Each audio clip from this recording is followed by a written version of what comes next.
aquietes nuestros sentidos, para que tu palabra pueda ser acomodada, no solo en nuestra mente, sino en nuestro corazón, para que podamos llevar a la práctica aquellas cosas, Señor amado, que son tu voluntad.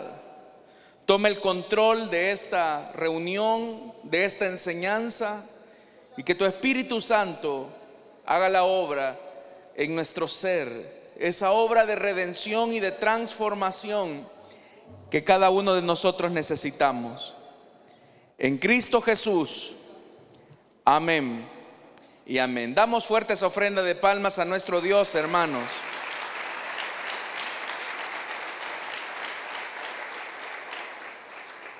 Nos vamos a poner en pie, hermanos, y vamos a abrir la Biblia en el libro de Josué.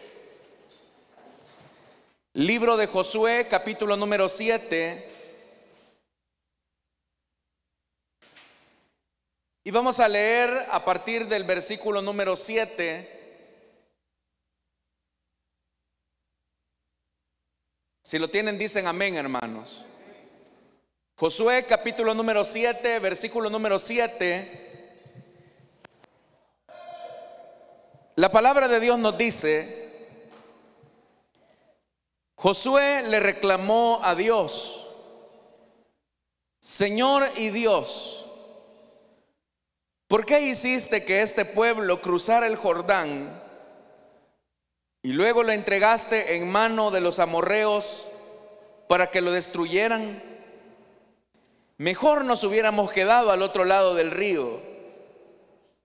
Dime, Señor, ¿qué puedo hacer? ¿Qué puedo decir ahora que Israel ha huido de sus enemigos? Los cananeos se enterarán y llamarán a los pueblos de la región. Entonces nos rodearán y nos exterminarán. ¿Qué será de tu gran prestigio? Y el Señor le contestó: levántate. ¿Qué haces allí postrado? Los israelitas han pecado y violado la alianza que concerté con ellos. Se han apropiado del botín de guerra que debía de ser destruido y lo han escondido entre sus posesiones. Por eso los israelitas no podrán hacerle frente a sus enemigos, sino que tendrán que huir de sus adversarios. Ellos mismos se acarrearon su destrucción. Y si no destruyen ese botín que está en medio de ustedes, yo no seguiré a su lado. Levántate, purifica al pueblo, diles que se consagren para presentarse ante mí mañana, y que yo, el Señor, Dios de Israel, declaro: la destrucción está en medio de ti, Israel. No podrás resistir a tus enemigos hasta que hayas quitado el oprobio que está en el pueblo. Amén. Hasta ahí dejamos la lectura, hermanos. Tengan la bondad de sentarse, por favor, esta mañana.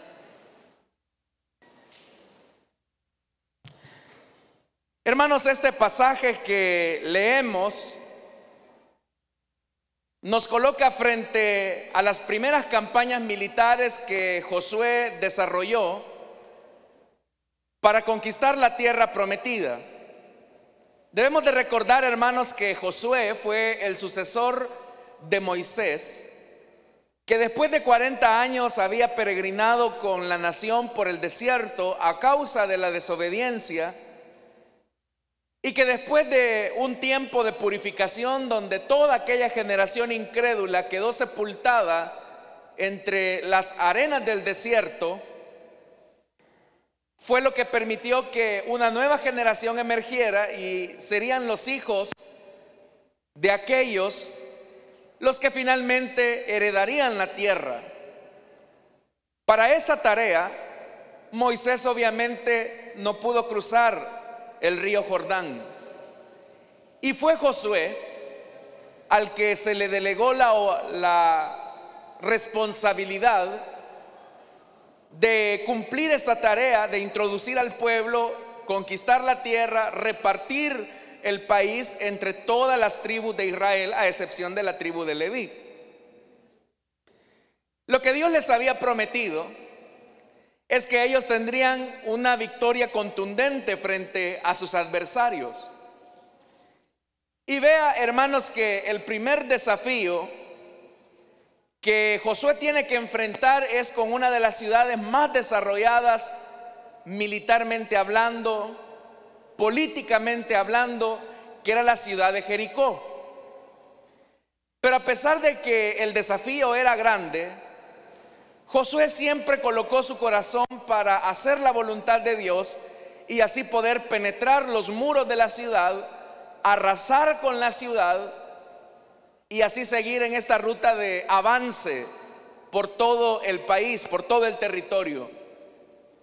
Pero la orden del Señor había sido una orden precisa, y era que en su paso por el territorio de Jericó, ellos tenían que destruir absolutamente todo.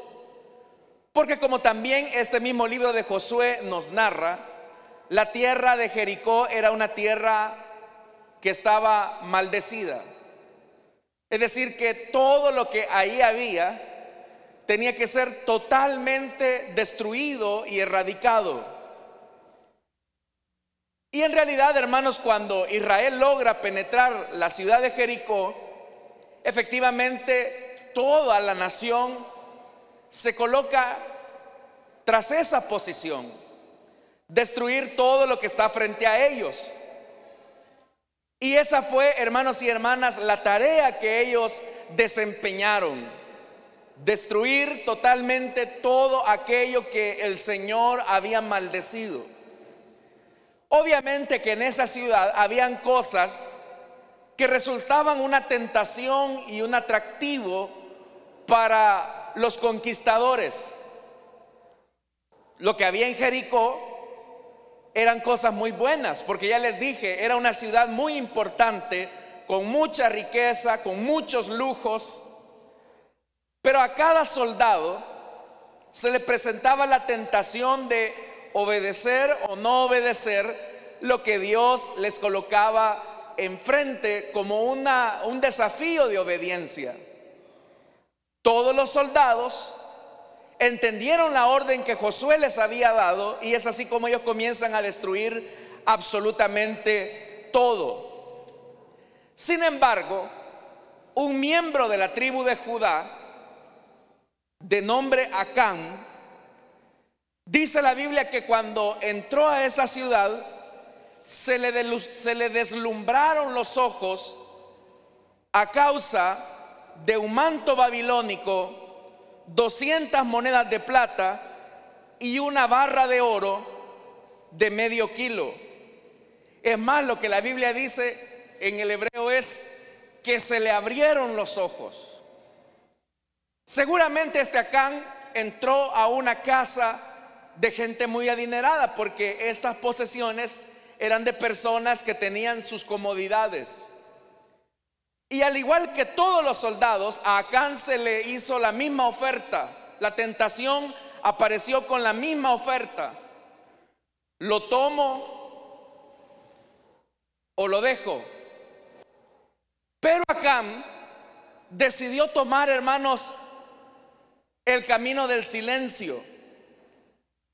Es más, si usted lee el versículo número 21 de este capítulo 7, él lo dice de la siguiente manera: vi en el botín un hermoso manto de Babilonia, 200 monedas de plata y una barra de oro de medio kilo. Me deslumbraron y me apropié de ellos. Ahí aparece, hermanos, dos cosas. Lo primero es que Acán está llamando hermoso a algo que Dios ya había maldecido. Y lo segundo es que dice que él se apropió de eso que él consideraba hermoso. No solamente se deja deslumbrar por la riqueza de estos bienes que Dios había maldecido, sino que dice que se apropió de ellos. Pero él sabía que Dios había dicho claramente que había que destruir todo. Entonces la decisión a la que llegó Acán, como lo dice ese versículo 21, dice que lo escondí en un hoyo y cavé en medio de mi carpa y ahí escondí todo. Entonces 3 cosas hace Acán. Cuatro. Lo primero es que se deja deslumbrar. Toda tentación surge cuando nos deslumbramos por algo que nosotros creemos que es bueno, por algo que nosotros consideramos que tiene valor. Pero cuando llega la oferta del deslumbramiento, como dice Acán, usted tiene 2 caminos. El primer camino es el camino de Dios, es aborrecer lo que Dios aborrece. Ver como maldición aquello que Dios dijo que acarrearía la desgracia para nuestra vida y para nuestro propósito. Ese es el primer camino. Pero el segundo camino es el camino del apropiamiento, cuando yo tomo aquello que me deslumbra y lo hago mío. Cuando una persona pasa a ese estadio del apropiamiento de una oferta, es cuando claramente ha inclinado su corazón a amar las cosas que Dios aborrece. Y todo aquello que el hombre pueda amar, todo aquello que el hombre pueda apreciar, pero que a la larga Dios desecha, terminará trayendo la destrucción de aquel que lo posee. Por eso es que dice la Biblia acá que inmediatamente Acán, al saber que aquello era malo, él lo que hizo fue cavar un hoyo en la carpa de su familia. Oiga, él trajo la desgracia a su familia sin darse cuenta. Él lo que hizo fue: nadie tiene por qué saberlo, yo lo voy a ocultar en lo más secreto de mi tienda, y ahí voy a sepultar estas cosas que para mí son deslumbrantes. Todo pecado, como ya le dije, tiene también esa característica: nos deslumbra, aparece la oferta de rechazarlo o de apropiarse de eso. Y no solamente eso, sino que también lo escondemos. ¿Por qué escondemos algo? Usted esconde las cosas por 2 razones. Y en el caso de Acán ocurrieron ambas. Acán está escondiendo eso porque eso es vergonzoso. Porque la orden que Josué había dado es: destruyan todo. Y para Josué y para la nación de Israel hubiese sido una vergüenza que la gente supiera que se habían apropiado de algo que Dios había maldecido. Y lo segundo, por lo cual esconde esto, es precisamente porque él desea ocultarlo. Él no quiere que la gente sepa. Él quiere mantener su apariencia de que ha hecho lo mismo que sus otros compatriotas israelitas: destruirlo todo. Pero lo que Acán no sabía es que el Dios de Israel es un Dios que todo lo ve. Y el primer día no pasó nada. Fue cuando tenían que ir al territorio de Jai, un territorio muy pequeño en comparación a Jericó. Y Josué incluso no envía a todos sus hombres a ese pequeño reino. Pero dice la Biblia que cuando los hombres de Josué van, estos del reino de Jai, le sacan, como dicen a buen salvadoreño, le sacan carrera. Ellos caen ante un pequeño reino y tienen 36 bajas dentro de los hombres israelitas.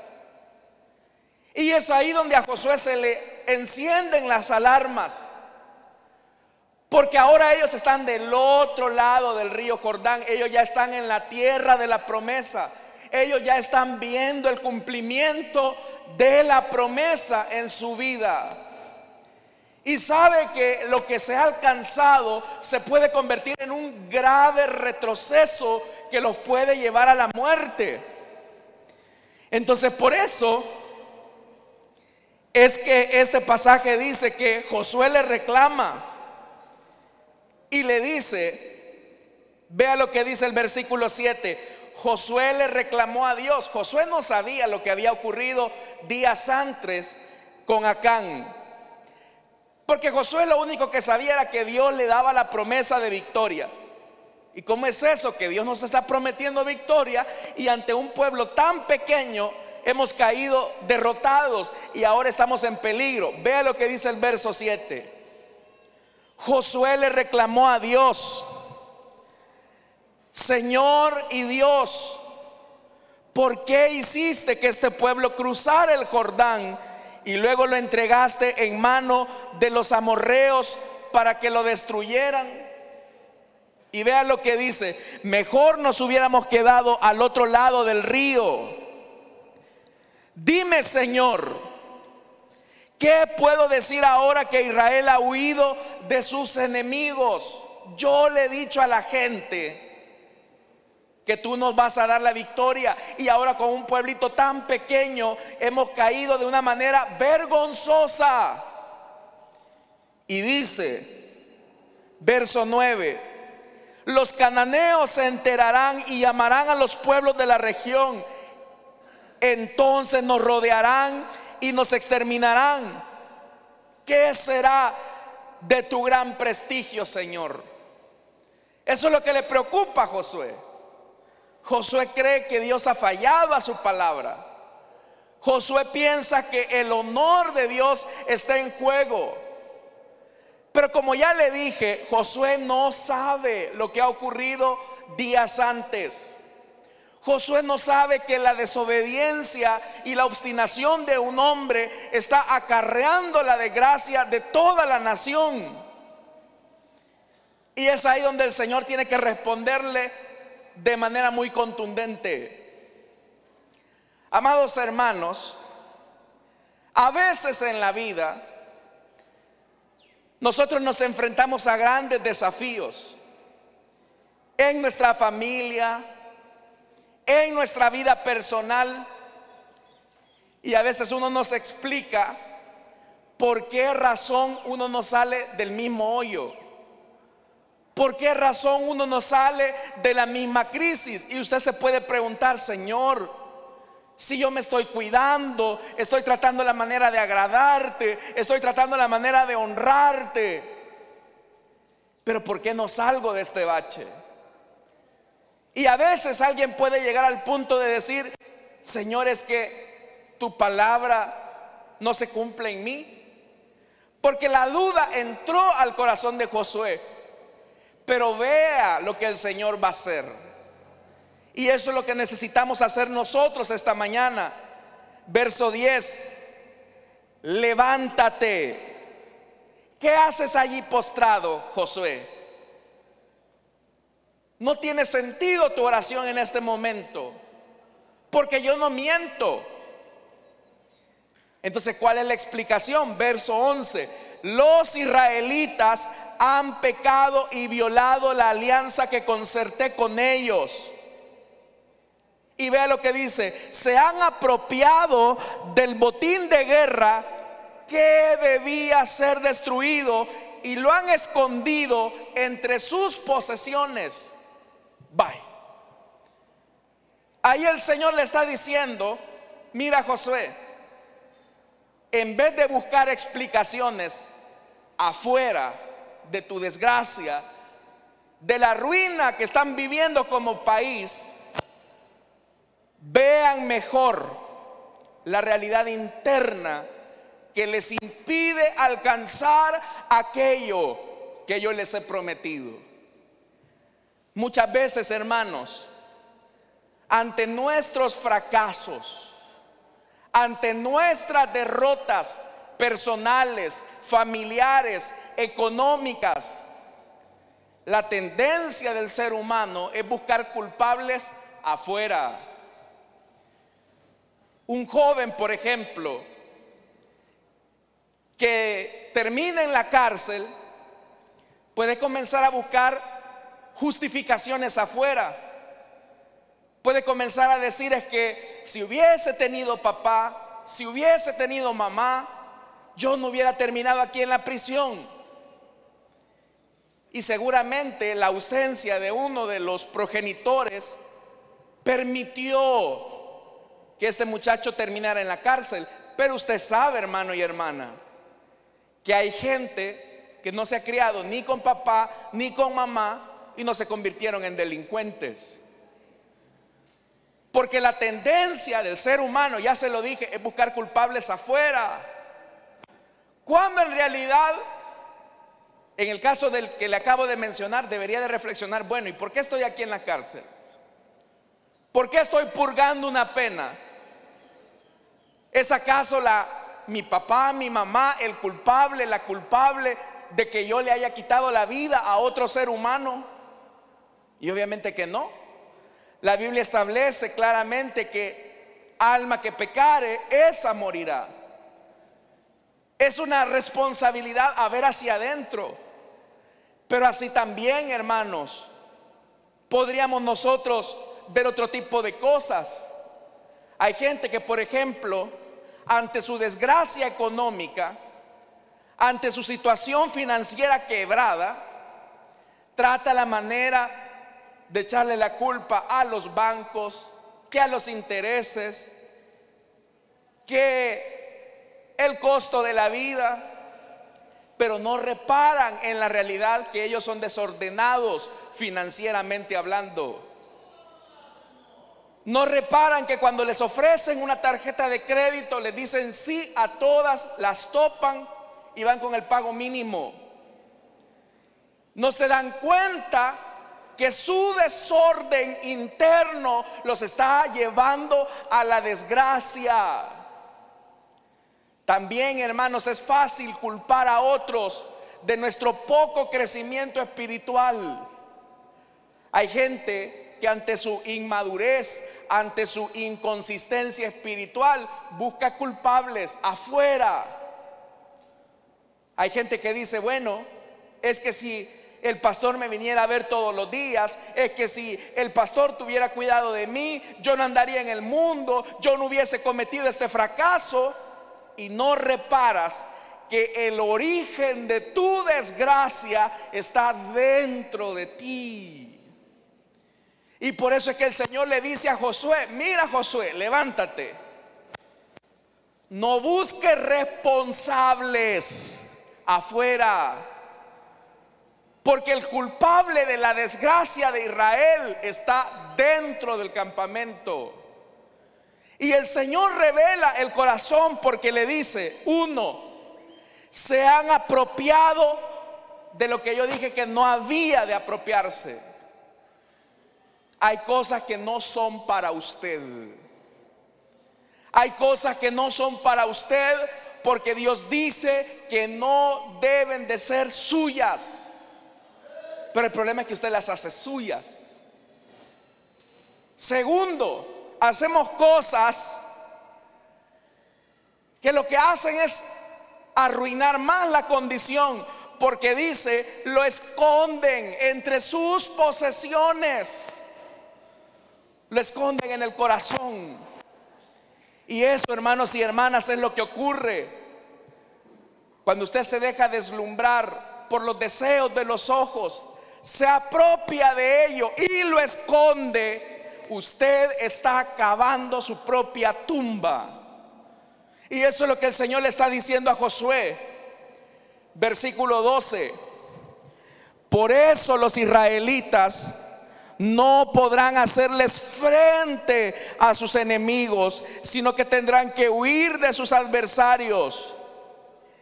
Y vea lo que dice el Señor: no, Josué, no busques culpables en mí, no te justifiques.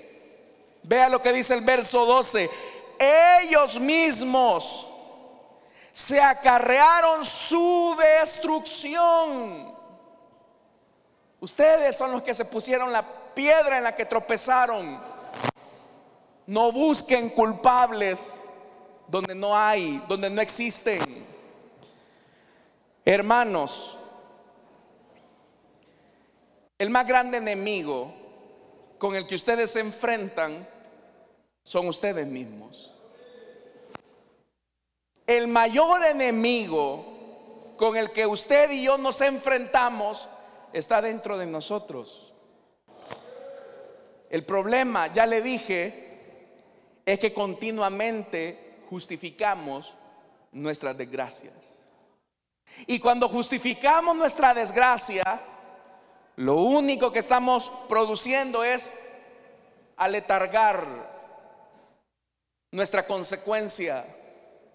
Por eso es que el Señor les está diciendo ahora a Israel: tienen que destruir aquello de lo que se han apropiado, que no les pertenece.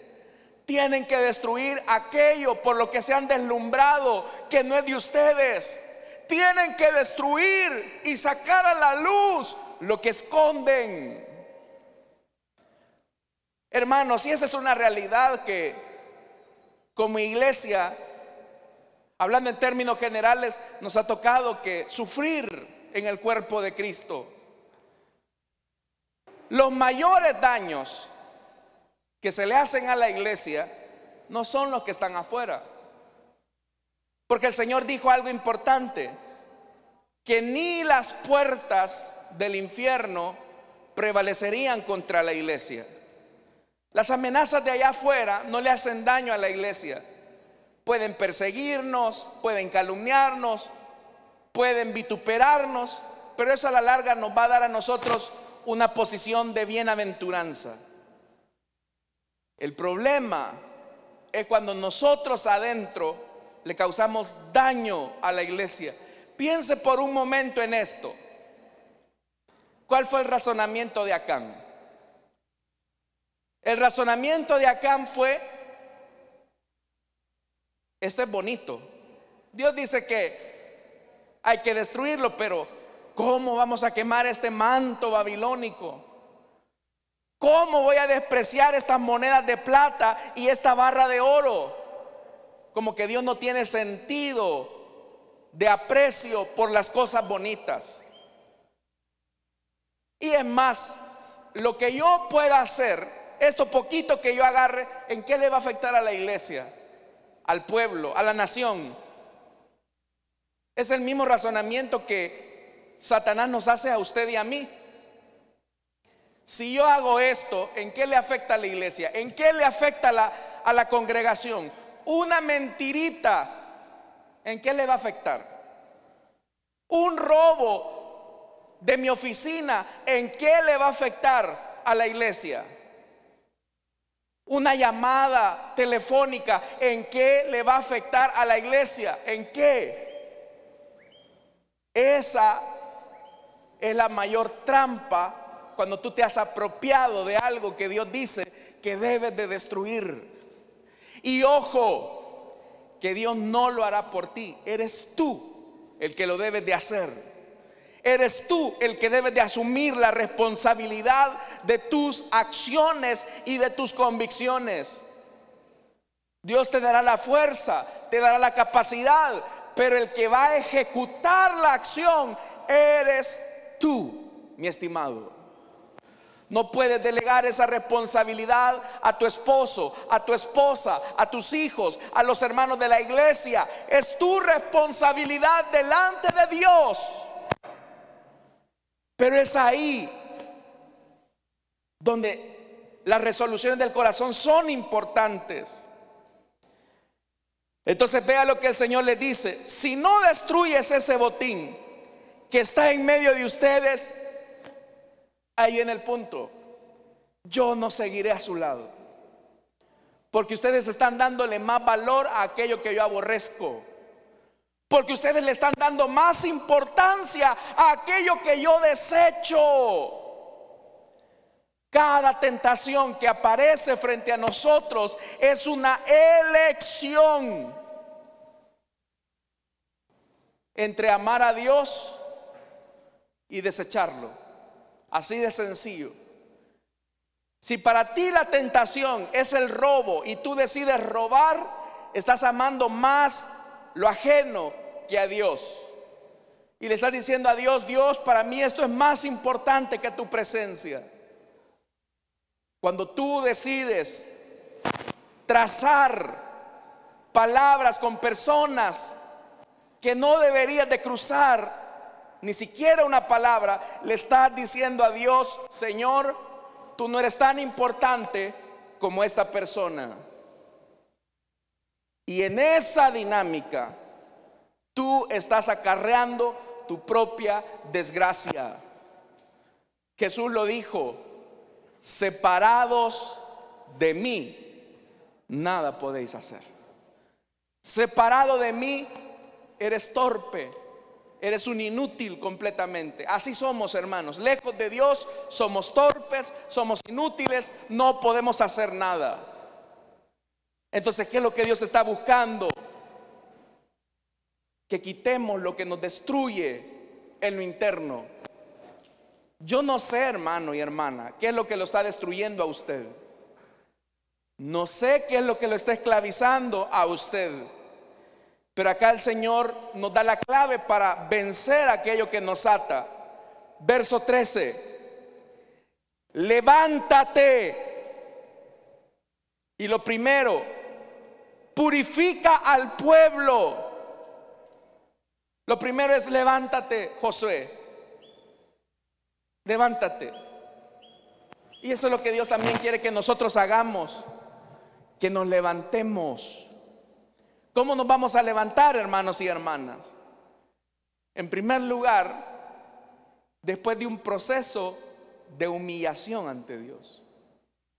Necesitamos humillarnos ante Él. Tenemos que abandonar las viejas excusas y tenemos que abandonar las justificaciones frente a Dios. Usted puede tener razones para hacer lo que hace, y seguramente esas razones tendrán algún fundamento, pero delante de Dios usted sigue siendo culpable. Delante de Dios usted sigue teniendo cargos en su contra. Entonces usted tiene que decidir. Usted tiene que decidir si continúa en esa ruta de justificación. Entonces lo primero es humillarse. Lo segundo, purifica al pueblo de Dios. Y la purificación, hermanos, no era otra cosa más que bañarse. Era bañarse en agua. Lo que a nosotros nos purifica es la palabra de Dios. Es más, la Biblia dice: ¿con qué limpiará el joven su camino? Con guardar su palabra. Entonces, ¿qué necesitamos nosotros para sacar aquello que nos ha deslumbrado, que nos hemos apropiado de eso y que lo hemos escondido? La palabra. Que la palabra se convierta en esa espada que penetre tu alma y saque todo lo vergonzoso y la basura que has acumulado. Aquello que Dios ve como basura, pero que tú le has dado un valor que no es el que Dios le da. Hermanos, en esto de justificar las relaciones o en esto de justificar el pecado, usted sabe, una muchacha puede decir acerca de su novio y ve el lenguaje que se usa: hicimos el amor con mi novio. Eso no es hacer el amor. Eso delante de Dios es fornicación, y Dios aborrece la fornicación. Tú puedes decir: es que yo ya no amo a mi esposa, a mí quien me gusta es fulana, a ella la amo. No, no es cierto. Eso se llama adulterio y Dios lo desecha, Dios lo aborrece. Tú puedes decir: lo que yo siento por este otro hombre, no lo siento por una mujer. ¿Qué de malo tiene mi preferencia sexual si es lo que yo he decidido? ¿Por qué la iglesia margina esto? ¿Que no acaso Dios es amor? Pues, y lo que yo siento por este otro hombre también es amor. No, no lo justifiques. Eso se llama homosexualidad. Tú puedes incluso justificar tu alcoholismo. Yo sé de gente que dice: mire, si hasta Jesús tomó vino, así que qué de malo tiene que yo me eche una que otra. Podrá justificar todo eso y amar todo eso, pero delante de Dios eres aborrecible. Por eso es que el Señor dice: purifica, permite que la palabra te enseñe lo que es correcto y lo que no es correcto. Y de ahí el verso 13 dice: que se consagren para presentarse ante mí mañana. Conságrense. Permitan que por mi palabra y por mi presencia, la presencia del Espíritu, saque lo oculto y lo vergonzoso que hay en medio de ustedes. Entonces vea: humillación, limpieza de la palabra y presencia de Dios es lo que va a sacar el anatema de nuestro corazón. Es lo que va a sacar la basura de nuestra vida. Y por eso va más. Oiga, el Señor Dios de Israel declaró: la destrucción está en medio de ti, Israel. No podrás resistir a tus enemigos hasta que hayas quitado el oprobio que está en el pueblo.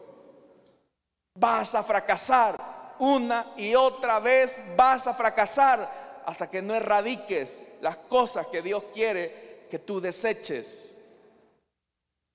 ¿Qué es la santidad? La santidad es aborrecer lo que Dios aborrece y amar lo que Dios ama. Esa es la santidad.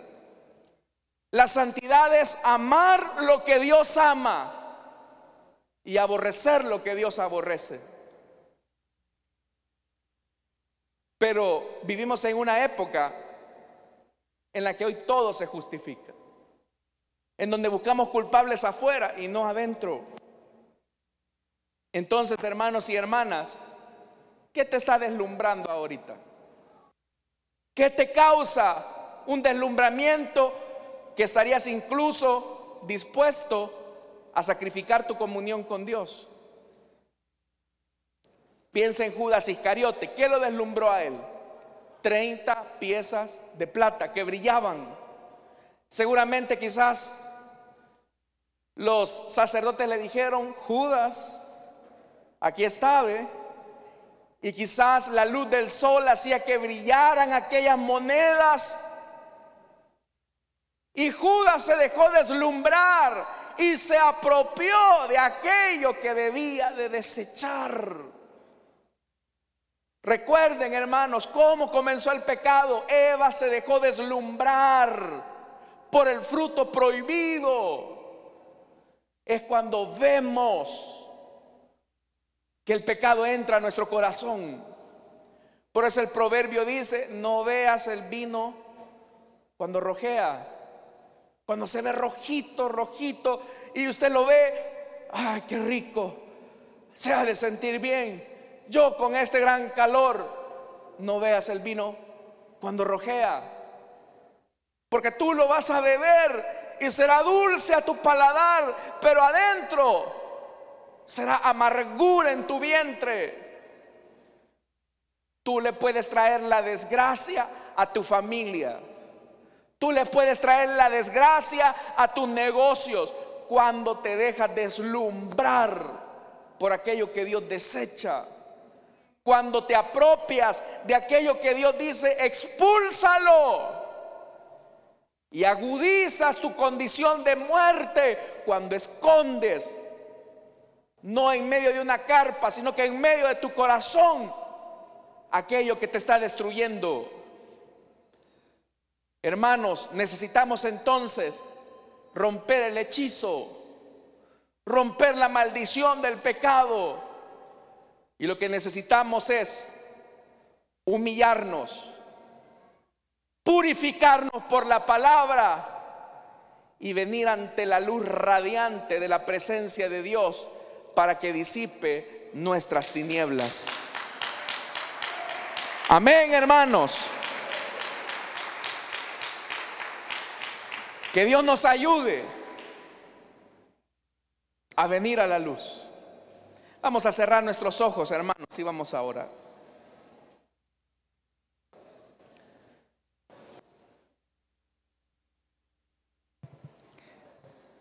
Esta mañana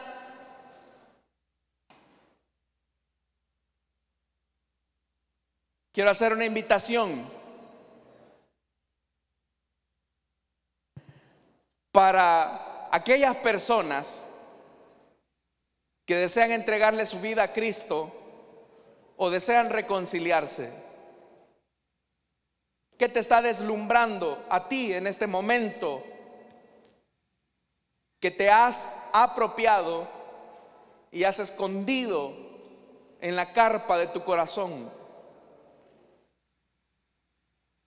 ¿No te das cuenta que eso está trayendo desgracia a tu familia, a tu economía, a tu salud?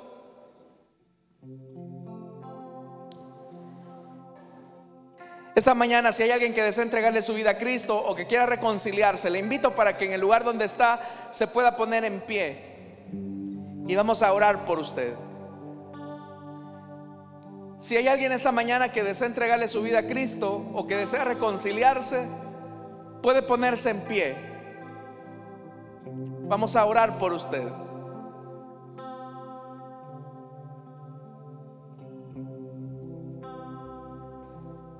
¿Habrá alguien esta mañana? La santidad es eso: amar lo que Dios ama y aborrecer lo que Él aborrece. Así de claro. ¿Qué ama Dios? Ama la verdad en lo íntimo del corazón. Ama la verdad y la integridad en lo íntimo del alma, ahí donde no nos ven.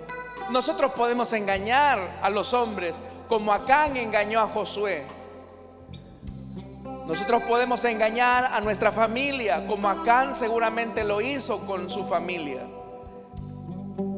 Pero el fin de todas esas cosas fue la muerte para él y para su casa. Por eso esta mañana, hermanos, si hay alguien que desea entregarle su vida a Cristo o que desea reconciliarse, póngase en pie. Vamos a orar por usted. Estoy a punto ya de terminar esta invitación, pero no me quiero ir sin orar por usted.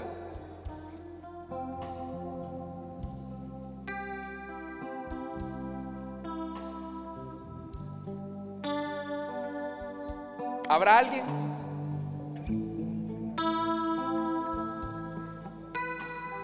Vamos, no estés luchando ahí en tu asiento. Ven al Señor y destruye aquello que Dios aborrece y ama aquello que Dios ama. ¿Hay alguien esta mañana? Termino ya esta invitación. Pero si hay alguien esta mañana que está peleando, Dios le bendiga al jovencito que se pone en pie. Dios te bendiga, hijo. Queremos orar. ¿Hay alguien más? Sé que hay muchas personas ahí peleando en su asiento. Termino ya. Vamos, ponte en pie. Queremos orar por ti. ¿Hay alguien más? ¿Por qué vas a pelear? Ocultando aquellas cosas que Dios aborrece. Cuando tu llamado es a amar aquellas cosas que Dios ama. La santidad es eso: amar lo que Dios ama y aborrecer lo que Dios aborrece.